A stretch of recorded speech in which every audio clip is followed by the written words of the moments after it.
There was a saying that I heard of recent, and it was so powerful. And it said, God receives man's seed to meet man's need. And one thing about this phrase that's so powerful is we are not able to see that, oh, this one thing I'm holding on is actually a seed that needs to go underground to do work. Remember, when a seed is growing, you don't see the fruit, you don't see the stem, you don't see the branches, but the Lord actually has a purpose for which it's meant to go underneath to fulfill. You might think that receiving is so fun for the person who is always like, oh, I want to get here, I want to get here, I want to get here. But you need to try giving, because giving is a whole different dimension.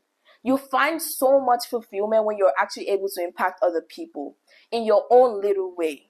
In the moments, especially when you don't want to let go of that thing, and you're able to say, Lord, I surrender in obedience to you. And when you give, you're scattering seeds around, seeds that will come back. It might be investing time in mentorship or mentoring one person. It might be in giving away to an orphanage. It might be the last pint of rice or gari you have in your house that you're giving to someone. But it's going to come back because seeds are always being planted around you. And the Bible always talks about seed time and harvest time. But there's a reason why all of this is in place. And I really encourage you to sit down and study. Like, I have so many personal examples of this particular experience. But one thing I want to share before we bring this video to an end is the experience of my mom. I know when it comes to certain things that my mom is waiting on the Lord for example, a very brief example. There was a time I was waiting to get something very important in my life. And it felt like, oh, Lord, what is the answer? What is the holdback? How can we move forward? Why are we not hearing you, Lord? Why are we not seeing your hand either? Because that's what it looked like in the physical. But someone else came to her for a need for their child's school fees. And I think it was the child had been trying to get admission into university for so long and finally had admission but did not have school fees or something.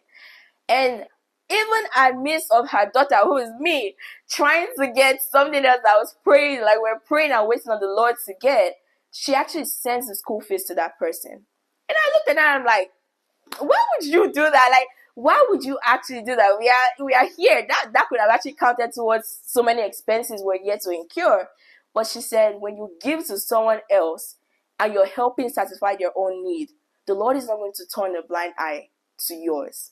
And that was so powerful, because even as I'm going into my own adulthood and becoming a woman, it's like when I'm waiting for something and someone else who is still in need, which is probably peanuts to what I'm waiting for, and I know I can help, why would I turn a blind eye? Because the Lord also talks about helping the poor and the needy in the Bible. And I know that when I do not turn a blind eye to the needy, He's not going to turn a blind eye to me.